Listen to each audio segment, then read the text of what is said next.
And I remember auditioning for that, doing okay at the audition. I was sent out of the room, and then they were like, do you have an African monologue? And I was like, what? No. No, there are no African plays that have a, but I was just like, and that was curious to me because I was like, oh, at that time, there weren't a lot of African plays in the sort of American theater mainframe besides like your Othal Fugard, right? And so I was like, that's curious. And then coming across Rune, which was beautiful, but I was like, oh, I couldn't get an audition for that thing, right? Yeah. And so as an African, I was like, okay, that's curious. And then coming across like The Overwhelming, that was another place set in Africa. And like a lot of stuff was like sort of focused on like war. And these were awesome plays. But I was kind of feeling that like there's more to being African than that, if that makes sense.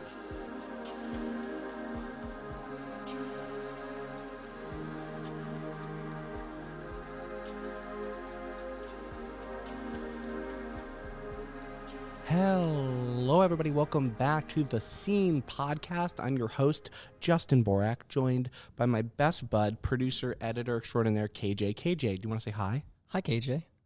Classic KJ. I love recording near him now. It's so fun. Guys, we have an amazing episode for you today. We chat with the one and only Ngozi Anyanwu, Good Grief, Homecoming Queen, so many amazing plays. It's a wonderful conversation. I hope everyone had a wonderful week. I hope you are enjoying the season so far. And I hope you enjoy it. So KJ, let's get right to it.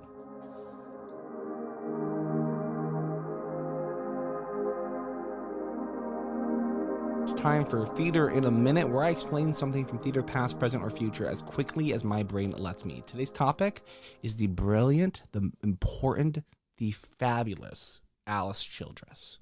So KJ, let's get to it. Start the clock in 3, 2, 1. Alice Childress was a groundbreaking playwright, novelist, and actress whose work left an important mark on the American literature and theater. As one of the first Black women to write professionally for the stage, Childress used her voice to illuminate the struggles, dignity, and complexity of African American life, especially focusing on the experiences of a working-class Black woman.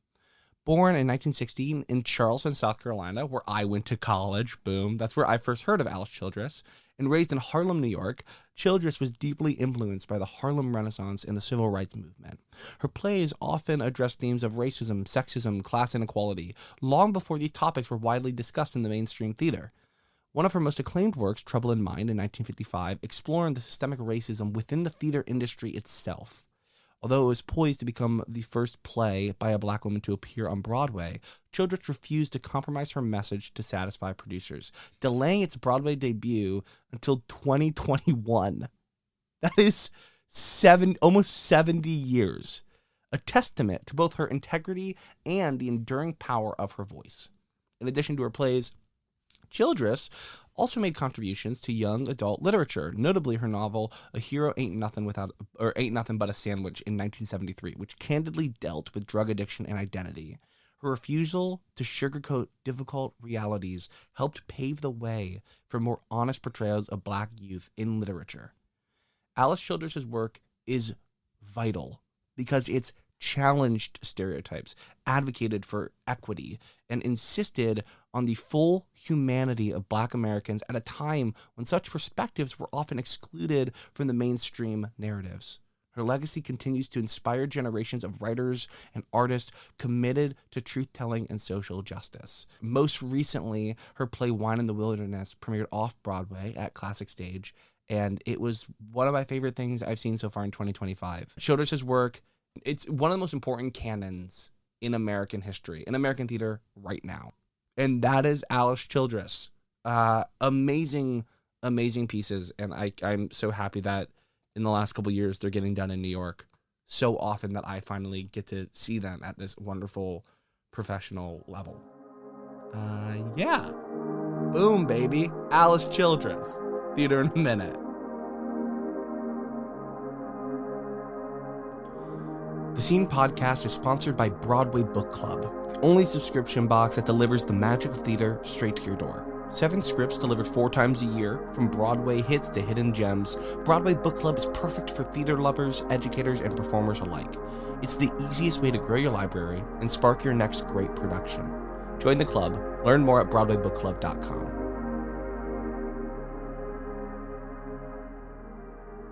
I am here with Ngozi Anyanwu.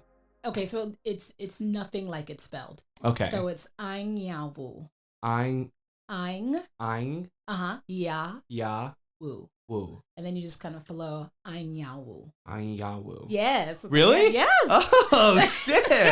I was like leading up to this. I was like, I listened to you say your name 6,000 times. Well, if it makes you feel better, not that I'm about making white people feel better, but you know, we're in a new world. I had a high school principal, or was it vice principal? I can't remember. But I remember when I was graduating high school, they walked by me, when I tell you every day, to stop and go, Ngozi Anyanwu. I was like, yeah. And then would record it for them just like every day, and was like, you know, feeling themselves. And when the time came for graduation, it was like choke. No. And there was like a pause, and then like they turned red, and my family was in the audience, and they're like, Anyanwu. It was very funny. And I was just like, you know, we're all doing our best. Yeah. Oh my God. That's so funny. Yeah. So Ngozi is a actor, playwright, storyteller known for creating works about tradition, friendship, love, Nigeria, gods and devils, and how all of these intersect. Her plays include Good Grief, The Homecoming Queen, The Last of the Love Letters, Nike, The Book of Lucy, and so many more. She's a recipient of residencies from LCT3, Space on Ryder Farm, Page 7-3, and New York Stage and Film.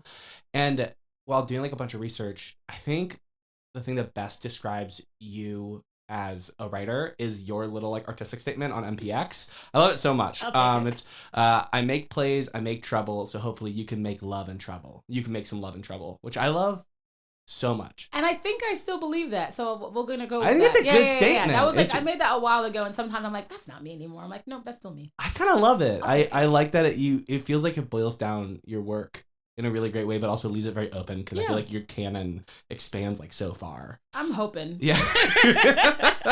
Canon, I like that. I love using the word canon. I feel like whenever I use the word canon when I'm talking to a playwright, they always have the same reaction. They're like, oh, I have a canon. Do I have canon? Oh my God. I'm like, more than 2 is canon. Yeah, I got canon. Yeah. Well, I want to start talking about your beginnings. I want to talk about like how you kind of started as a writer and like where your love of storytelling, because you're not just a writer, you're also a performer. You perform in your own works a lot too. Where your like love of storytelling kind of came from. Yeah. I mean, it's super corny. Like I grew up like in a very like big suburban town outside of Philadelphia in Bucks County. And in elementary school and middle school, like you could go to the high schools. They would take us to the school trips at the high school and go see their musicals. And I very much would see that and go like, oh, when I grow up, which was like 10, and then like when I'm in high school, I'm gonna do those musicals, you know. And it wasn't even because of seeing like the leading lady. I remember it was like something silly, like seeing like, do black patent leather shoes reflect up, that musical? I remember seeing Lauren Finiello, who was like short and like spunky, and I was like, ooh, that's me. And she was like in the ensemble, and I was like, that's gonna be me. I'm gonna be a star. Not knowing that was her first and last line. That's but awesome. I was like, that's me. That's those are my. Wait, that's so funny to like hyper fixate on like an ensemble member with one line in this. Because she was loud. Yeah. You know, and I was like, boom, that's my place. That's your spot. Yeah, I was like, okay, where am I? Nope. There I am. There I am. Yeah. And then very much like being in like the weird bad plays in choir in middle school. Oh, yeah. Once you actually had the opportunity to get out there in front of people. Do you remember any of the shows that you did in middle school? I remember we did, it wasn't Romeo and Juliet. It was like Romeo and Julie or something. Oh, one of those. Yeah. I feel like there's like 1,000 of those, like Romeo or Juliet, or there's like one called like Tromeo and Juliet, like things where they change it just a little bit. Yeah. And it wasn't, and I was like the Mercutio character, and was it set in like the 80s or like high school or something? I think it was super like set in high school. Yeah, cool. And it was like the first time I like really was like, oh, I'm gonna go out there and like embarrass myself, you know? And I remember like being really into it, and then when it was time to do it, I was like, oh, this is so uncool. This is so uncool. And then I remember it was like, I actually remember this one line, and it was like, have no fear, Merc is here. And I was so afraid to do it because I was like, it was so corny. But it's a corny line. But I was feeling myself all throughout rehearsal. And then I did it. And then I just heard like, meh, meh, like, you know, laughter, but like not like full on laughter, just like corniness. And I was like, oh, well, there goes my, reputation. You learned early on, yeah. Reputation is, strong. Yeah. But then I remember when they had the votes like best actor, best performer, these dubious awards, I got voted best actor. I was like, oh, boom. okay, well. don't fear Mercus here actually killed. Okay, actually, you know what I mean? And then it was like, don't trust reviews, you know? That's what you learned. Yeah, that was don't early. Trust reviews. And then like in high school, I was in sports and things like that, but I was still like really wanted to gravitate towards musicals, and I just kind of like, I think did like the first like summer musical, and I remember getting to the ensemble and quitting because I was in the ensemble, and then coming back because the summer musical and you pay to be in the musical. So I remember coming back with my sister and we were in the ensemble and we was like, damn Yankees, you know? Oh yeah. And then I was like, next time I'm gonna get a lead, you know? And I did. Wait, what was your first lead? Do you remember? First lead was Bye Bye Birdie. And I was Mrs. Peterson. Nice. And the best thing about that particular show is that I did that show 3 times. You did Bye Bye Birdie. I've played Mrs. Peterson 3 times. Wait, you played Mrs. Peterson all 3 times? 3 times. That's awesome. I did it in the summer musical. I think 3 times or 2 times. Maybe 2 times. That's cool. Yeah. The second time I did it, I did it at Holy Ghost Prep because it was an all boys school, so they needed girls. I did the same thing in high school. I did all my theater at an all girls school. Yeah. And I remember doing it there and giving my best like impression of my friend's mother. Yeah.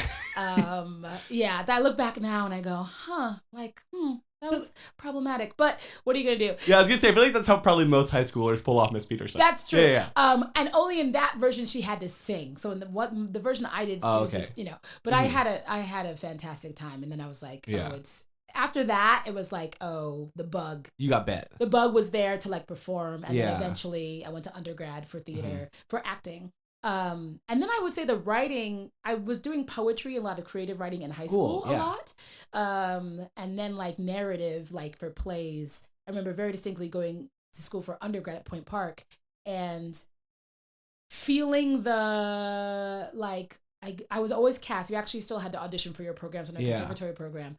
And I always found like my place, right? I always kind of was like, that's where I could be. Yeah. But I was beginning to feel the, I don't belong here of it all, you know, because of like doing mostly musicals and not really having a high aptitude for plays yet. I would go to the library and literally just be like, I like that title, I'll read that play, and never really seeing myself or my voice, but not necessarily having the way to articulate that, you know? Yeah. And my program was predominantly white. And I remember going to my classmates and being like, we should put on a festival, like a writing festival. Yeah. And I had these women who I'm still very good friends with today. And we basically produced an unfinished works festival where we wrote monologues and scenes. Because at that point, I was like 19 and had no discipline whatsoever to like write a full play. Yeah. But there was a group in our school called the Animal Club, and they did a lot of improv, and it was mostly like a boys club. So I was like, all right, not going to be in that group. Yeah. So we kind of like put on our own, and we would write our own scenes and monologues. And, you know, we did our senior year, and it was basically just a festival of things we just never finished. Yeah. So we did an unfinished works festival, yeah, essentially. And that was kind of like your first like foray into writing. Into writing monologues. Everybody for some reason was like dying of cancer or disease or blind. High stakes Super stuff. high stakes. Super high stakes stuff.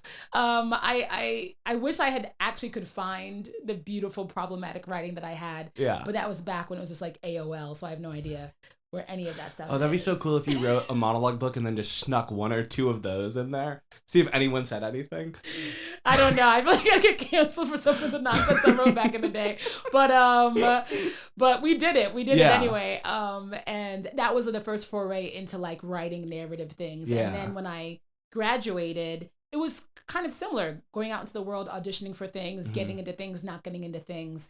I was an intern at the Public for a long time. So that was, and my sister was a casting intern by then. And so that was like the beginning of getting more into plays. I was much more focused on musical theater just because I had that's what I knew about. And then that was like when I was out of school, I was an intern at the Public, and I was an intern, you know, Terrell McCraney was still at Yale, and he had just come out, and my sister was a intern at McCarter Theater. Okay, and cool. so I remember I was the reader for like the original production, for the audition for the original production of Brother Size. Oh my God. So that was like, you know, like reading that, even though like there's nowhere for me in that play, and yet I saw myself in that play just in the poetry of it.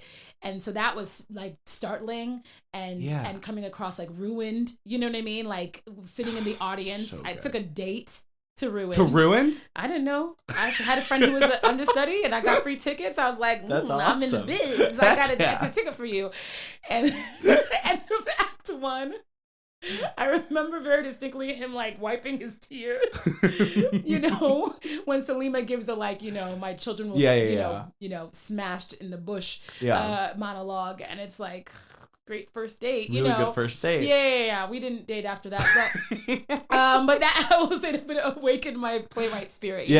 And just it awakened my what else have I been missing? Yeah, you know what I mean, as far as my the contemporary Black writers, totally. know. And then I ended up going to grad school. Oh, before that, actually in the summertime, I remember at that time also there was a lot of stuff. As I'm first generation Nigerian, which means my parents are born in Nigeria, but I was raised here. And then I noticed at the time there were a lot of plays that I had come across that were Africans, so to speak. And so I remember one of the first auditions I had outside of school was for Denai and Nicole Salter's In the Continuum. Oh, yeah. And I remember auditioning for that, doing okay at the audition. I was sent out of the room, and then they were like, do you have an African monologue? And I was like, what? No. No, there are no African plays that have but I was just like, and that was curious to me, because I was like, at that time there weren't a lot of African plays in the sort of American theater mainframe besides your Othal Fugard, right? And so I was like, that's curious. And then coming across Rune, which was beautiful, but I was like, oh, I couldn't get an audition for that thing, right? And so as an African, I was like, okay, that's curious. And then coming across The Overwhelming, that was another place in Africa, and a lot of stuff was sort of focused on war, and these were awesome plays, but I was kind of feeling the more to being African than that, if that makes sense. And I remember at that point, I sort of had built a community just being in New York, as you do, with other sort of first generation, specifically Nigerian artists. And we kind of made a thing called First Generation Nigerian Project. And it's similar to what we kind of did, what I did in undergrad. And we just wrote scenes and monologues. And actually, I was taking scene study with John Gould Rubin, talking I want to make something about being first generation and being an artist and being a woman, because I feel like I'm meeting a lot of those people. And he was like, you should do that. I'll direct it. And I was like, okay, but I don't have any writing. He's like, okay, well then you should write then. And I was like, oh yeah, so I should. And then me and my sister got together, put stuff on Facebook back when Facebook was all the rage, to date myself. And we were making a first generation thing, labor of love, come join, And that's what we did. And so we did that also for a couple years. We just kind of show up, make stuff. John at that time was associated with the Labyrinth Theater Company, and would show up in their sort of smaller spots and put on things. And that was the beginning of showing people, charging people to see our collective writing.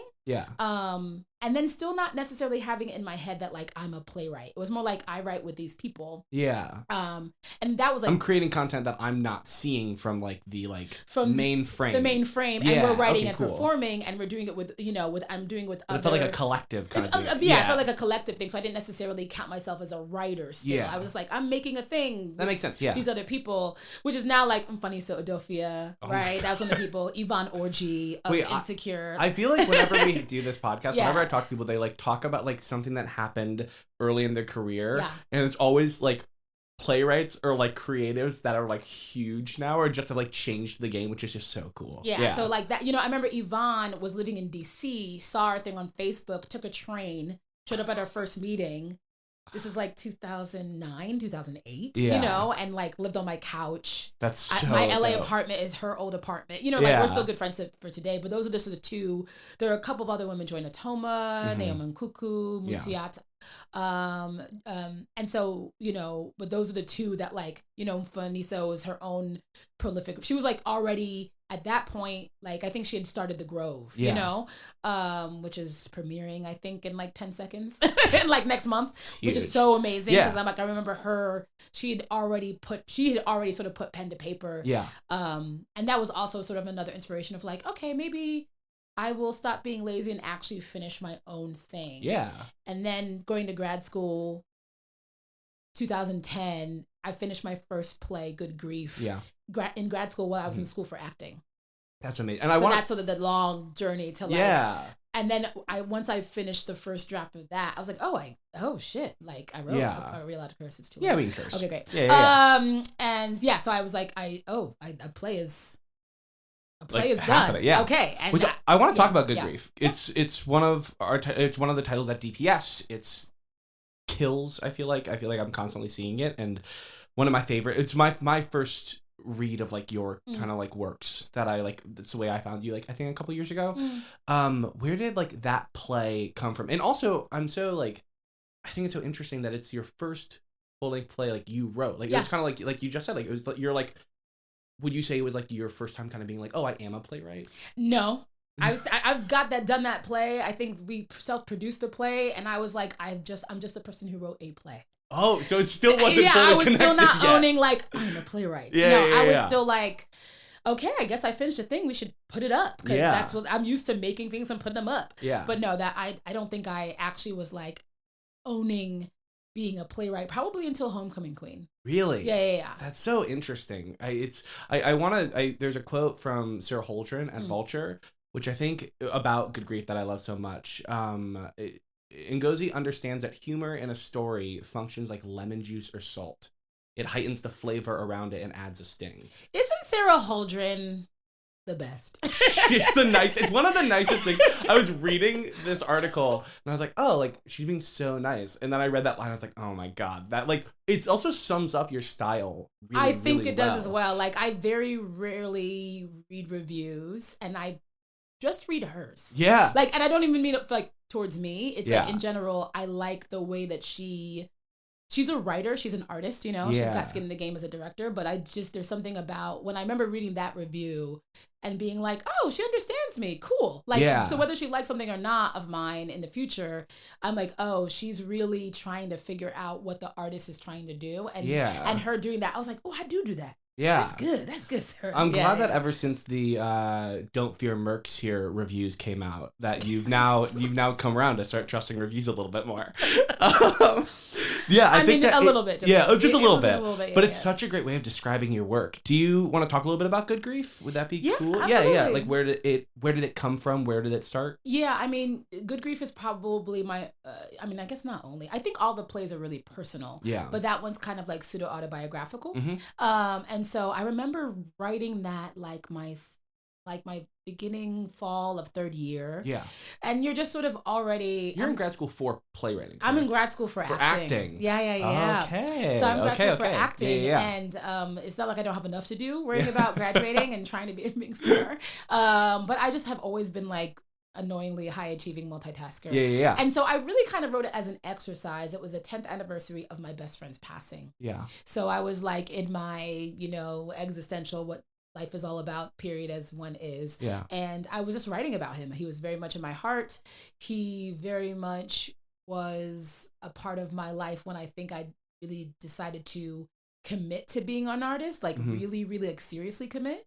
And he's one of, I think, the first people who was like, maybe you're like a writer, like kind of like, we would talk and he's like, you should write that down, I feel like the people that are closest to you are the people that say, I think you might be doing, so I think you might be this, not that kind and it's like, don't tell me what to do. And it's like, you're right. Yeah. It's like him and my grandma. I see you as a writer, Yeah. So it was like the 10th anniversary of his passing. And I just kind of wrote this like 30-page. It's like the one thing that I keep of myself. I'm very like Marie Kondo, throw it all out. Like, who cares? But that's like the one thing that I've kept. It's like a 30-page, just like first folio, just like writing characters, writing just 30 pages of just stuff. And then it was like 30 pages. I'm like, oh, I'm going to keep writing this. Let me try and differentiate and see if there are people here. Yeah. And I just got my classmates together and I was like, I think I'm writing a play. Can you confirm? Yeah, that's awesome. That's kind of what I did. That's really early in your career. Like, I don't really know what this is. I need you to read it and then tell me. Tell me that I'm correct, or tell me that I'm correct. I should just move on with my life, And so I remember so distinctly sitting in some just overly lit room in UCSD and sitting in a room, and it was like a classmate, Sharif, who was a playwright. It was Jeff Augustine. Yeah, insane. It was David Jacoby. Yeah. Also a playwright, and then like some of my acting classmates of like years before and after me, years before and in my class, and they just sat with me for the first 30 pages, and they're like, "Bitch, this is a play.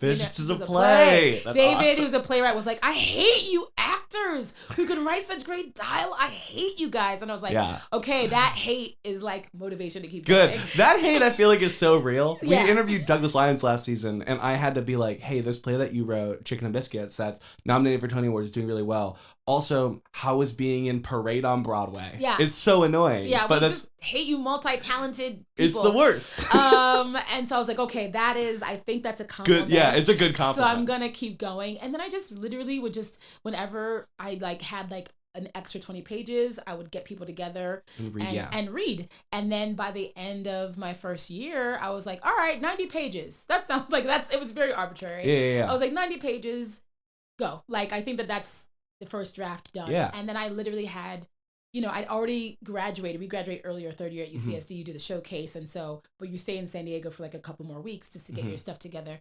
And I was like, hey, I think I'm going to like put on a reading. Yeah. You know? And so my classmates, essentially like my classmates did the first reading ever of Good Grief. Yeah. Like I remember my one classmate, Toby Oniwedi, he was 2 years behind me. He, at that point, there was like a mother, a father, and an uncle. And so he read all of them. Right? So he was the mom, the father, and the uncle. And they just got together and they just sat and they just read it. And I was like, okay, that's good. Like, throw it away. Like, not throw it away. It was like, oh, cool. And like, people were like, you're a playwright. I was like, yeah, I don't know about that. But like, that didn't sound terrible. Nice. Yeah. Maybe I can do that later on. Yeah. And then I graduated and had my actor showcase, and that went how it went. It wasn't like people weren't lining up to see me. The fools. And that's what I feel like everyone goes into showcase after 3 years, because I also went to grad school for acting. Yeah. So I feel like you like lead up to it for 3 years, you do it and you're like waiting by the phone. You know what I mean? And I waited, still waiting. So we did it, and that was that. And then it was like, okay, back to drawing board, like back to the hustle. Yeah. And my sister, who was now a talent manager, had been a casting associate, she was like, and I was not interning, but essentially just helping Lou Moreno at an INTAR. And my sister was like, didn't you say you finished a play? I was like, yeah. She's like, okay, like let's do a reading of it. And we did like a public reading of it where I was not in it. Yeah. I'd written it for my best friend actually to do it, not to actually be in it because it was so personal. Yeah. I was like, I don't know. No, yeah. I had no like intention of starring in my plays at that point or this play. And so she starred in it. And my classmate Larissa Laurie, this awesome director, directed the first reading of it. We did it for our community, and it was like a really gorgeous like reaction. I was like, oh, I will take that affirmation and be like, okay, you guys, this is okay. I think I got something, Yeah. And then I was helping out at INTAR, and Lou was like, what do you need? And I was like, what do you mean? He's like, you're helping out in a space. Like, what do you need? And I was like, I guess maybe I'll do like a workshop production of the play. And he was like, great. Make sure it's a short play. We don't have any air conditioning. It's a summer. And I was like, okay. And then went to my sister being like, so Lou said he'll like give us space for like a week or two to do the show, to like workshop and do a reading, know? And she was like, we should just do it. And I was like, maybe. And before I could really think about it, the next day she was like, you owe me $50. And I was like, why? She was like, well, I put the breakdowns on Actors Access. And I looked up like the showcase code, and I think if we can raise like 5 G's, we can just like we could just do it. And then I convinced Russell G. Jones to direct it. And then my friend Susan Hayward had booked 2 TV shows. So then it was like, well, the only way to make sure that someone won't quit is to star in it. Yeah. Because I was like, we're paying like, your subway card. Yeah. And we ended up doing it for like 4 days. We ended up memorizing it because Russell's like, if we're here, ask Lou, he'll give us an extra week. We'll memorize. So we did it 2 weeks. I used my waitress money, against the $5,000 like GoFundMe or whatever the thing was at that time. And we like put it up. And it was very much like the confidence that I got to submit it for places, to eventually get like the first production at the Kirk Douglas, to eventually get the agent. But like it was the actually like owning, I think I have a special thing I'm just going to have the confidence to put it up. I know I can act. I don't know if this play's any good, but I know I can act. And the community kind of showing up being like, this is really kick-ass. Yeah. We're so proud of you. And please keep making plays. Yeah. You know, and awesome. and Umfaniso saying something to me very specifically at this time. At this time, she's now like, I think she was about to have like her first production at Playwright's Realm, you know? Yeah. And so her advice to me was like, friend, you're a writer. Like, they're going to ask for more plays. You should probably start thinking about your other plays. Yeah. And I was like, what other? Like, I you had still didn't fully feel like a playwright. Because I didn't have any other.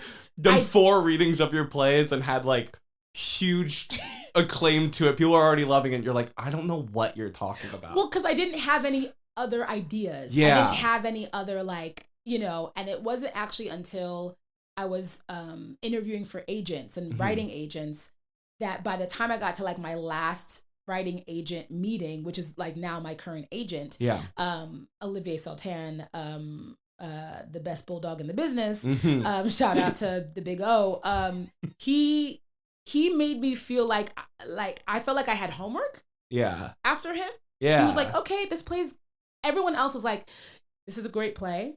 Most playwrights don't get their first plays produced. So call us when you have another play and you have another play produced, you know, like call us when you have other things. And I was like, oh, okay, that makes sense. Cause it felt like as an actor, like the big agencies were like, yeah, call us when you're about to be on TV. And I was like, okay. I feel like there's a spot in the ladder I don't fully understand, but that's correct. Cool. So I was like, okay. And then by the time I got to Olivier, I was like, well, maybe I'll write this. Maybe I'll write this. And he wasn't like, I won't sign you or I'm not interested. He's like, this is a great play. We can get this thing done.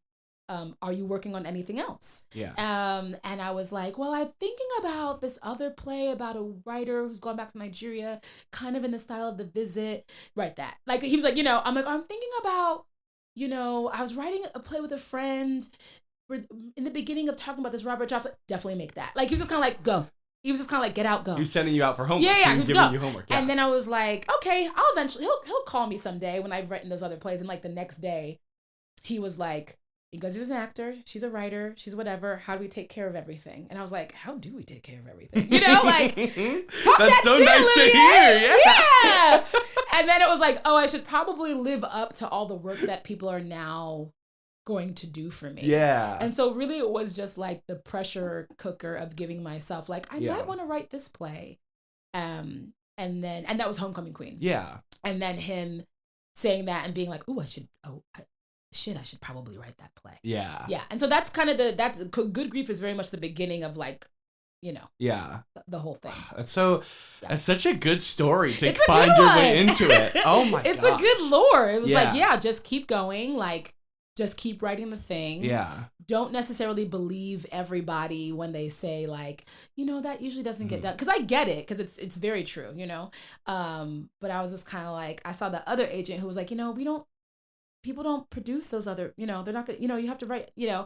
Call me when you have more stuff going and I remember running to that one agent, like right after my New York premiere of Homecoming Queen. I'm like, how you doing? Hi. Hi. Oh my God, it's so interesting to see you here. It's so crazy. I'm taken. I'm so you sorry. Know? And you know, and he still looks at me like the one who got away. And I'm like, that's right. Good. That's right. I hope you don't let anybody else get away now. You know what I mean? I'm like, Olivier, let's go say hi. He's like, you're so petty. I was like, so petty. Oh, that's awesome. Oh my God. Oh shit. You talk a lot about being a like first generation African American playwright. And I listened to a podcast that I loved so much with you talking to Unwa Busayo.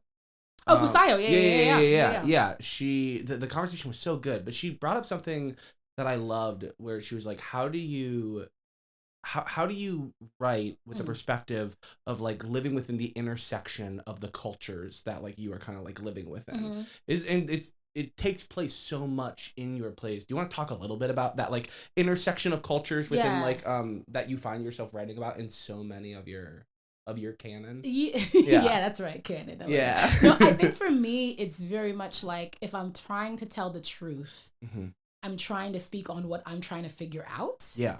And so, you know, I think of like Good Grief. By the time that we got to the publishing that one, that was like the third production, right? Yeah. And so there's like the really like schmaltzy, sincere early version. And then by the time we'd gotten to the Vineyard Theater, it was really about what am I trying to do? I hadn't yet thought about that as a writer. I was more like, write this down.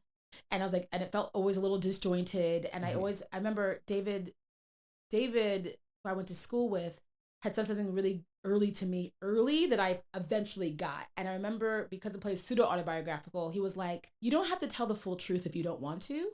You can just write the play. And I didn't quite understand what he meant at that time. Yeah.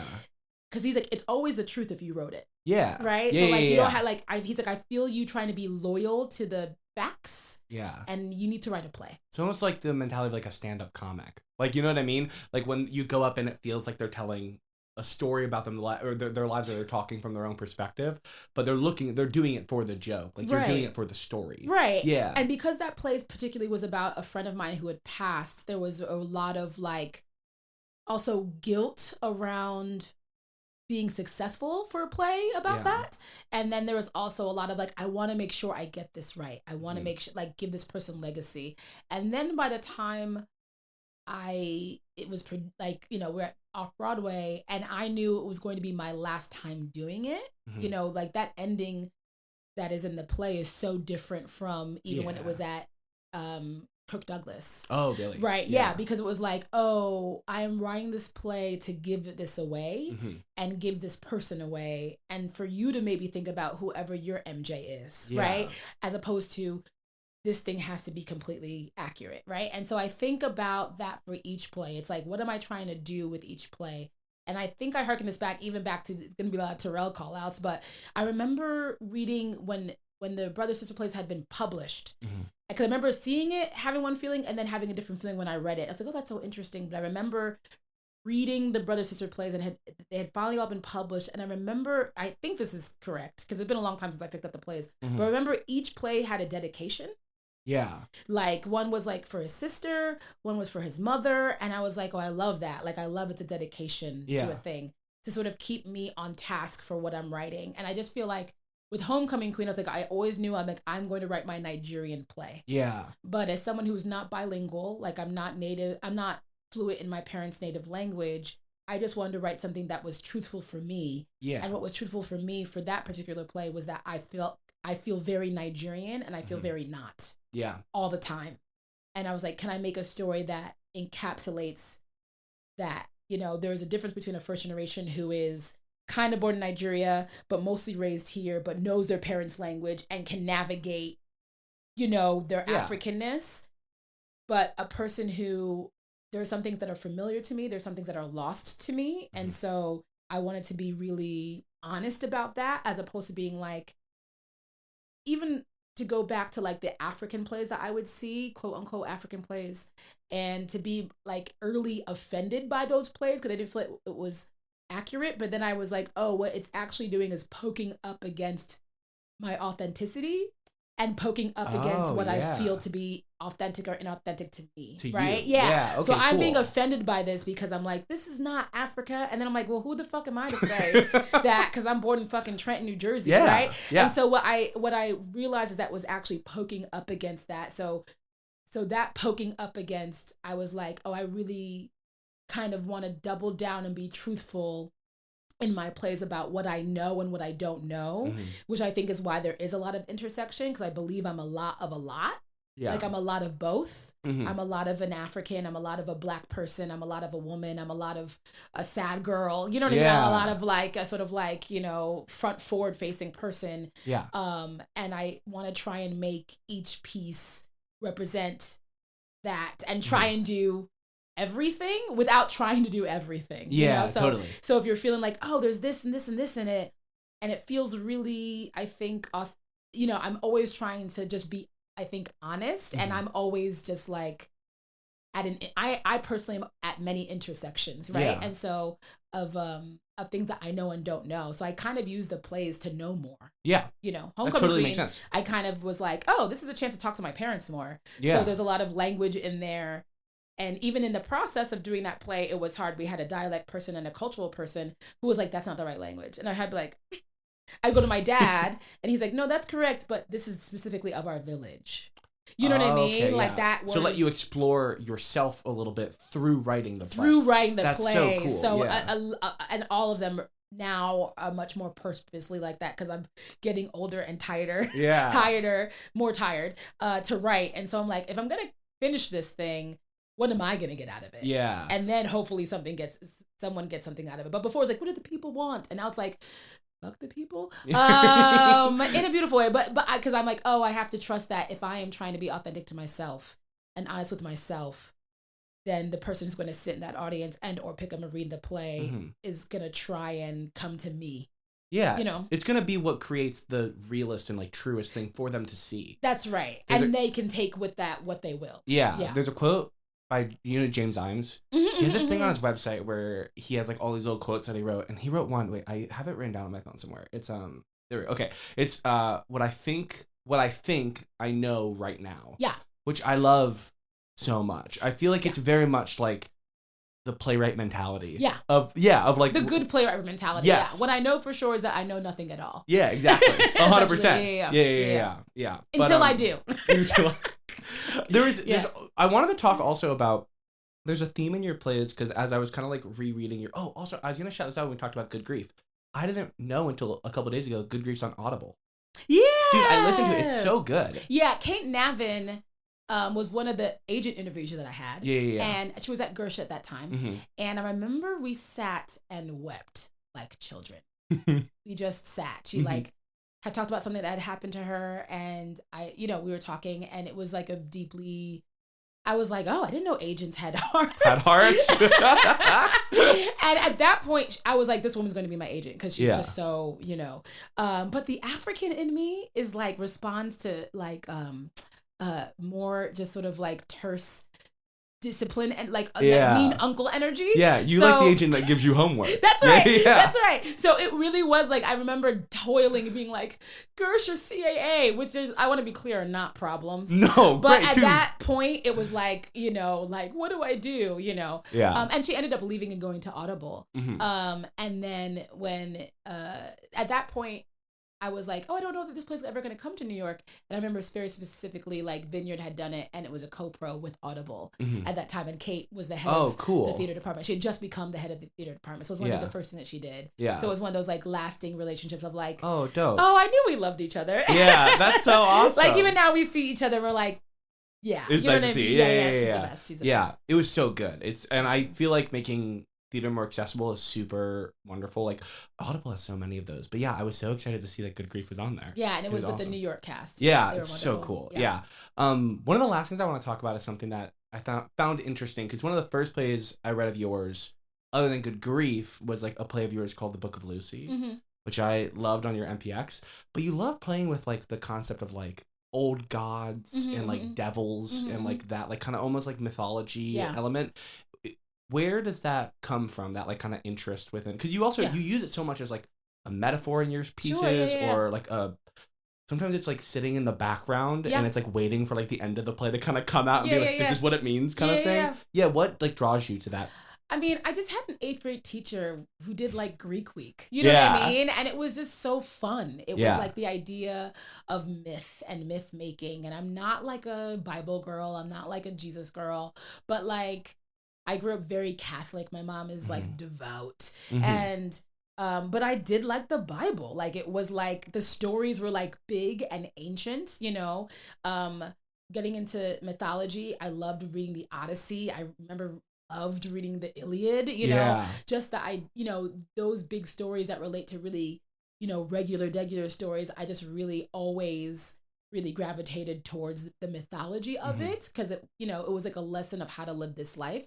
And so like I think whether we like it or not, we're all writing a sort of morality play. Yeah. You know what I mean? And so I just sort of used that to sort of lean into it. Like the first draft of Good Grief was very like not like as God heavy. Yeah. And then I was like, we're going to lean into that and see what happens. And some people were like, you don't need to do that. And some people were like, sure. And if it ever is a film, I might lean in or out of it. But for the most part, I'm just really... That'd be such... Sorry. I never thought about it, but Good Grief would be such a good movie. Tell your friends. I will. I'll tell everyone I know. Holler at me. I'm on a crusade. And I will talk about that later. I'll tell that off script.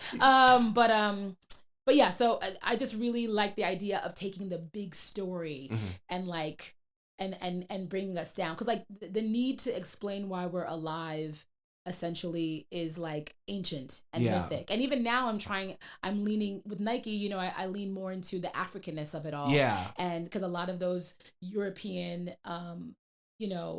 deities were actually really taken from Africa. So I'm also like, as I'm getting older and, you know, much more Hotepi pro-Black, you know, I'm also like trying to relate those things back to like African and ancient mythology, even I try to go like for Libra and Lucy and Steppenwolf, there's a lot more like African mythology. Yeah. And even trying to talk to my parents about, what's our version of like Yoruba sort of deities in Igbo culture? And my mom was like, we don't touch that. And that's all, because that's all post-colonial. Yeah. You know? So it's also like trying to reclaim all these things that we sort of put in a sort of like Euro diaspora. But for me, it's like, I love a big story. Like the stories were good. And so essentially we're kind of telling a version of those stories anyway. You know what I mean? And so I'm like, I like the idea of like relating that back. But I was very obsessed. You enjoy living with it. I do. Yeah. Like I very much was obsessed when we got into like the Greek stories, and I was one of those girls who, you know, watched Xena Warrior Princess and like Kevin Sorbo and Hercules. You know what I mean? I was into that. Yeah. I'm like, if you're into freaking Marvel, like you'd be in, you know, be into this. You'd be in it, you know what I mean? Totally. So that's very much where that comes from. Yeah. I just love the way it kind of like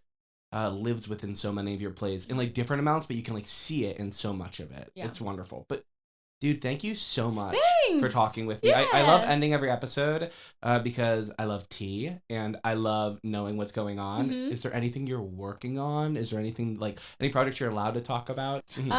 So I have a play called The Monsters. Oh yeah. That's going up at Two Rivers Theater and Manhattan Theater Club and maybe some other theaters also. Oh, the 25-26 season. That's so awesome. Yeah, so I'm really excited about that.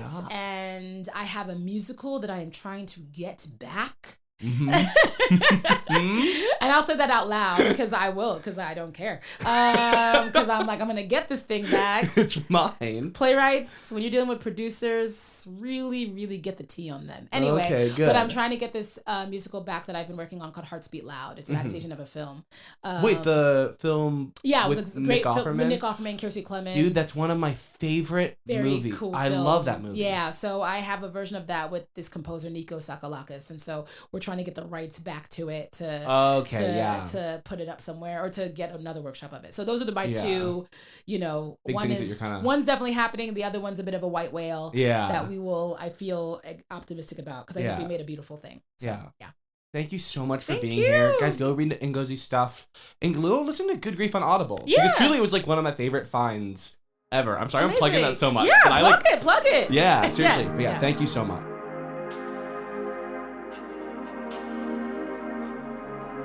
And that's our show. Thank you guys so wait, Rachel wants to press a button. Rachel, go ahead and nice. It's a good one. There you go. Thank you guys so much for listening to the podcast.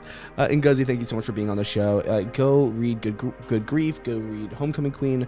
Go listen to Good Grief on Audible. I know I talked about that like 4 times in the interview, but I truly it was one of those things where I was so excited when I saw it. I love being able to take in theater while not in New York. There's so many people who are listening, and so many of you guys are not in New York and are not as lucky as I am to go see shows, or as Rachel is to go see Moulin Rouge 14 plus times. But she's listened to me, rolled her eyes and said it's only been 13. But it's so cool to see these like new cool plays having this accessibility aspect to it. So go listen to Good Grief, follow Ngozi on everything, and yeah, I hope you all enjoyed the show. I'm going to end this episode the way I end every episode by saying the phrase that every student says at the end of performing a scene in class where they're not super confident, but you don't cut me off. But everyone in the office is just saying "and scene" because they know that's what I'm recording at my desk right now. But yeah, I'm going to say the thing I say at the end of every episode, which is and scene. There's your sparkles, Rachel. Goodbye, everybody.